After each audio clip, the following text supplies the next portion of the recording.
Hoje, né, a receita do Flamengo tende a crescer cada vez mais.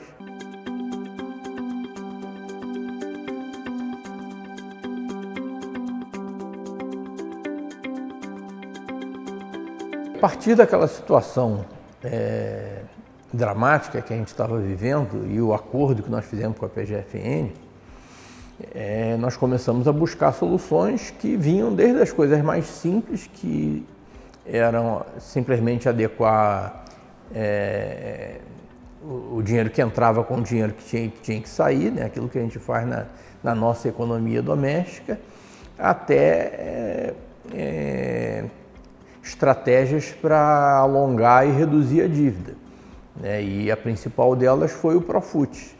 O Profut, quando nós chegamos no Flamengo, era um projeto de um projeto que tramitava na Câmara Federal com o nome de Proforte, que postulava que a dívida dos clubes, né, praticamente todos provenientes de apropriação indébita, fosse paga com investimentos no esporte olímpico, investimento em formação de atletas. E não precisa ser muito inteligente, né, para descobrir que aquilo não ia a lugar nenhum. Seria uma forma de você não pagar a dívida. E só o fato de você ter que contabilizar, né, o que você investiu na formação de atletas para poder usar isso e abater da dívida, isso ia demandar que você criasse quase que um banco dentro do Ministério do Esporte, né? Então ia causar mais um problema. Então, nós começamos a trabalhar junto ao relator do projeto, né, junto a outros clubes, né, no sentido de transformar aquele Proforte, né, numa coisa que fosse mais palatável, inclusive para a Fazenda Nacional, né, para o contribuinte, porque acho que ninguém ali queria benesse, ninguém queria anistia de dívida, né, ninguém queria nenhum tipo de benefício indevido. Então começamos a trabalhar na solução que seria um alongamento da dívida, né, mas que fosse acompanhado de contrapartidas, né? Ou seja, não seria simplesmente, né, me dá aí um alongamento da minha dívida, isso que eu estou devendo agora eu vou pagar em 20 anos, né, em 25 anos. Não, o que a gente queria era introduzir diversas modificações na legislação no sentido de fazer com que os clubes fossem mais responsáveis, né,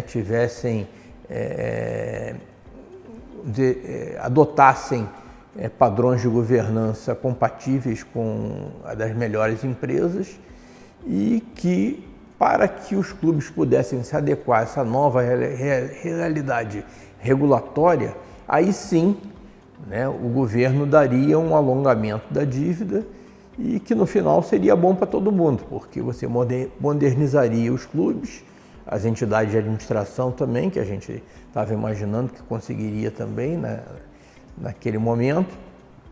Você recuperaria os créditos do setor público, porque ainda que num prazo maior, tudo isso seria pago e quem não pagasse teria penalidades, inclusive na pessoa física, e você resolveria a situação de maneira a fazer o que nunca tinha sido feito no país, por exemplo, que foi um refis com contrapartida.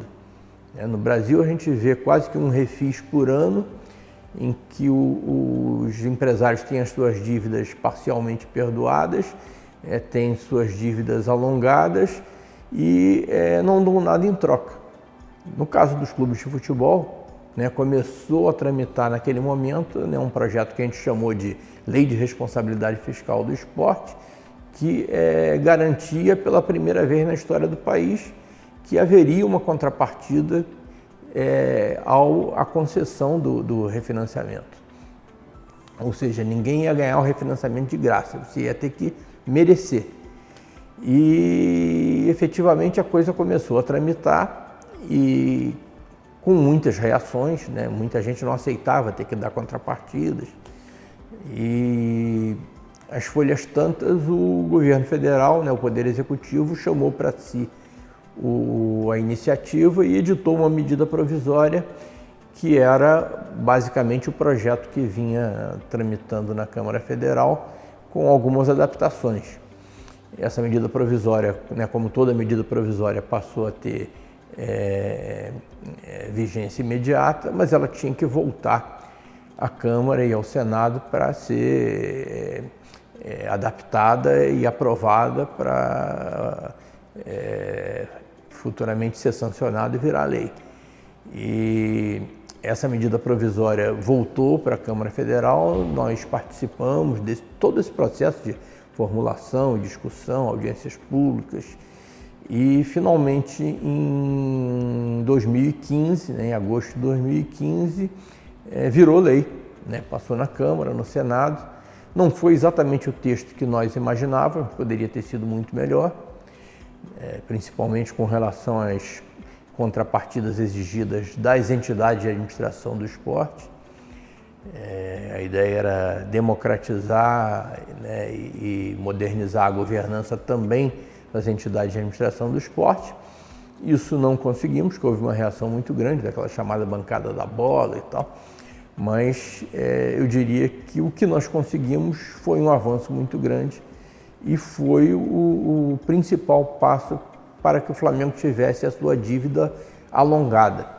Ao longo disso, a gente já vinha trabalhando muito forte na questão da dívida bancária, da dívida trabalhista e a dívida chamada tributária, né, foi alongada de maneira que hoje, daqueles 800 milhões que nós encontramos, nós estamos com cerca de 300 e poucos milhões de estoque da dívida. A parte esmagadora dela, a maior parte dela se referindo ao Profut, ou seja, escalonada em 20 anos, ou seja, dívida do Flamengo deixou de ser um problema. Hoje o Flamengo gera recursos suficientes para pagar o serviço da dívida sem problema nenhum e você vê que nós estamos num processo eleitoral agora aqui no clube e ninguém fala em dívida, né? O que era um dos pontos principais, né? Toda vez que tinha uma campanha eleitoral no Flamengo, um dos pontos principais é como é que nós vamos pagar a dívida. Hoje ninguém discute isso, porque a dívida está equacionada, vai ser paga normalmente, ninguém tem dúvida disso.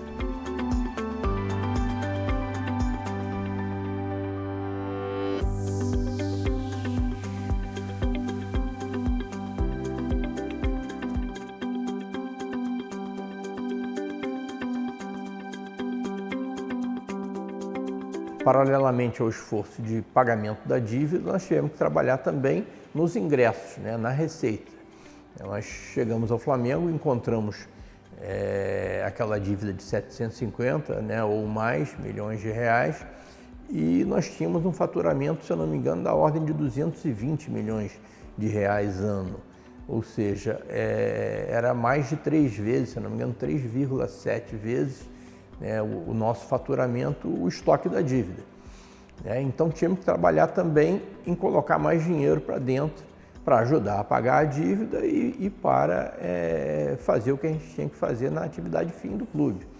Então, nesse sentido, o trabalho que nós tivemos aqui no marketing, né, foi fundamental, porque nós conseguimos trabalhar a questão dos patrocínios, né? Nós chegamos aqui, a camisa não tinha patrocínio nenhum, né? E com as certidões negativas nós conseguimos fechar o patrocínio com a Caixa Econômica, né? Conseguimos fazer isso nos esportes olímpicos também. A lei de incentivo ao esporte também permitiu que a gente gerasse receita para os esportes olímpicos, que eram totalmente dependentes do futebol e hoje são praticamente autossuficientes. E avançamos muito também na questão de licenciamento, né? Foi introduzido o programa sócio-torcedor do Flamengo, né? Que hoje é uma das principais receitas do clube e que é o programa que visa exatamente aproveitar o maior patrimônio do clube, que é a sua torcida, transformar isso, monetizar esse maior patrimônio do clube.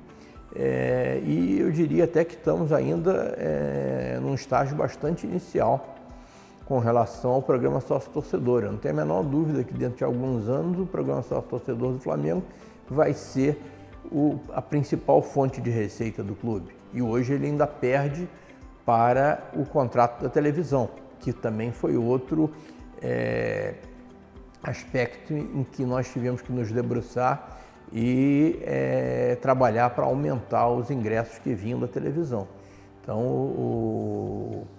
o nosso contrato que vai até esse ano de 2018, né? A partir de 2016, nós negociamos o contrato que vai de 19 a 24 com relação ao Campeonato Brasileiro e com isso conseguimos uma situação extremamente favorável em termos de receita de televisão. Tem também a questão do material, da empresa que fornece material esportivo, que logo no início da nossa gestão nós conseguimos fechar um contrato muito bom e hoje, né, a receita do Flamengo tende a crescer cada vez mais e eu diria que talvez o principal drive seria o programa sócio-torcedor.